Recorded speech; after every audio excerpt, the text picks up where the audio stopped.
Bonjour les amis, souvent mes patientes et mes patients d'ailleurs me demandent comment et pourquoi apparaissent les rides. Il y a de multiples explications, mais il y en a une qui est prépondérante et qui est souvent ignorée, qui est l'augmentation de tonus de repos des muscles. Avec l'âge, ce tonus augmente, ça veut dire qu'on se contracte de plus en plus, tandis que le tonus actif, lui, diminue, surtout à l'occasion de ce qu'on appelle la sarcopénie, qui apparaît à partir de l'âge de 50 ans.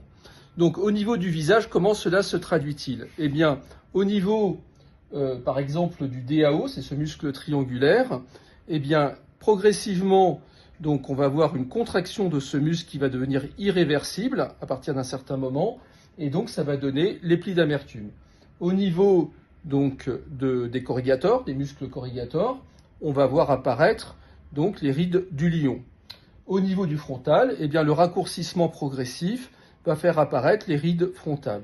Au niveau de l'orbiculaire externe, les rides de la patte doigt.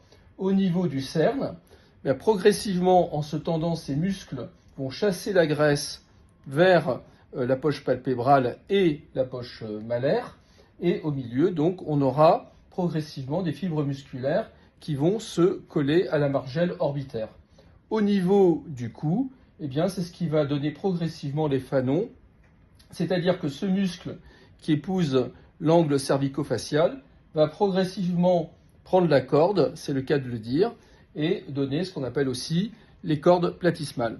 Donc tout cela est réversible au début avec des petites doses de toxines botuliques, et ensuite, pour les traiter, il faut faire appel à des techniques un peu plus importantes. Eh bien, j'espère vous avoir éclairé et je vous dis à très bientôt.